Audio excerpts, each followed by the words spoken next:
Bismillahirrahmanirrahim. Assalamualaikum warahmatullahi wabarakatuh. Alhamdulillahirabbil alamin. Wassalatu wassalamu ala nabiyyina Muhammadin wa ala alihi wa ashabihi ajma'in. Saudaraku rahimakumullah, di antara keistimewaan puasanya umat Nabi Muhammad sallallahu alaihi wasallam adalah adanya syariat makan sahur. Syariat puasa telah diwajibkan juga kepada umat terdahulu sebagaimana disebutkan Allah di dalam Al-Quran surah Al-Baqarah ayat 183. Tetapi berbeda kaifiatnya, berbeda tata caranya dengan puasanya umat Islam, umat Nabi Muhammad SAW. Perbedaannya kata Nabi SAW antara puasa umat Nabi dengan umat terdahulu adalah adanya makan sahur. Maka saudaraku rahimakumullah, jangan dipandang makan sahur ini sebatas untuk menguatkan tenaga kita, menguatkan badan kita ketika berpuasa di siang hari. Bukan semata itu. Akan tetapi lebih dari itu, makan sahur adalah makan yang penuh keberkahan. Nabi SAW pernah mengatakan, tasahharu fa inna fis sahuri barakah. Bersahurlah kalian karena di dalam makan sahur itu ada keberkahan. Maka sayang kalau kita lewatkan, sayang kalau kita tinggalkan. Apa itu makan sahur? Perlu kemudian kita ketahui bahwa makan sahur tidak sama dengan makan malam. Makan sahur terkait dengan waktu khusus.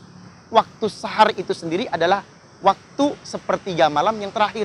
Jadi kalau ada orang sahur jam 11 malam, jamaah, maka itu bukan sahur namanya. Itu makan malam. Sahur itu sepertiga malam yang terakhir. Jangan sampai kemudian kita lewatkan makan sahur. Waktu makan sahur yang terbaik adalah diakhirkan, kata Nabi SAW. Maknanya dekat dengan waktu subuh. Paling tidak ketika 10 menit kemudian waktu subuh, 10 menit sebelum waktu subuh, kita sudah selesai makan sahur. Kata Nabi SAW, umat ini berada dalam kebaikan selama dia menyegerakan.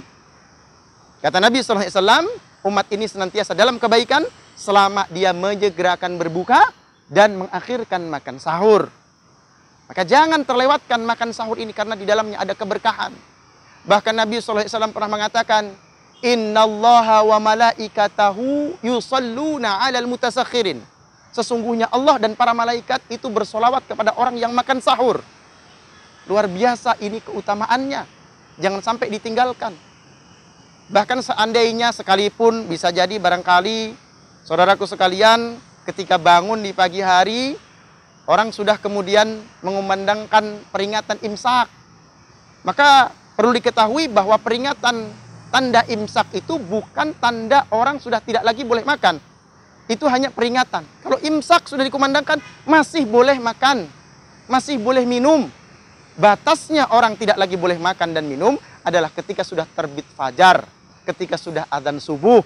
Tapi untuk kehati-hatian, sebaiknya kita sudah berhenti makan dan minum sebelum azan berkumandang. Maka ada peringatan imsak itu. Tapi kalaupun kita terlambat, jangan sama sekali kita tinggalkan. Kata Nabi SAW, tasahharu walau bijur'ati ma'in. Sahurlah kalian walaupun hanya dengan seteguk air. Kalaupun misalnya sudah telat, kita bangun ternyata sudah imsak, minum air 1 gelas, bahkan mungkin 1 teguk, demi untuk mendapatkan keberkahan dari makan sahur ini. Jadi makan sahur, hidangan di waktu sahur adalah hidangan yang penuh dengan keberkahan. Makanan yang penuh dengan keberkahan. Jangan sampai kita lewatkan. Bahkan ini menjadi pembeda antara puasa kita dengan puasanya orang-orang terdahulu, dengan puasanya ahlul kitab.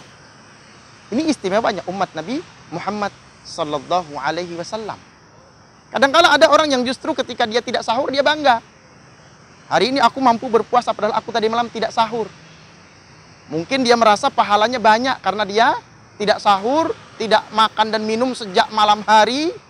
Padahal justru seharusnya dia merasa rugi karena dia kehilangan keberkahan daripada makan sahur itu sendiri.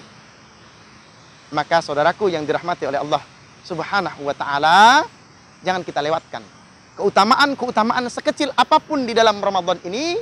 Berusaha untuk kita raih, berusaha untuk kita dapatkan, berusaha tidak ada yang terlewatkan, sehingga Ramadan ini menjadi Ramadan yang maksimal kita laksanakan, sungguh-sungguh kita raih keberkahan yang banyak, pahala yang banyak dari sisi Allah Subhanahu wa taala.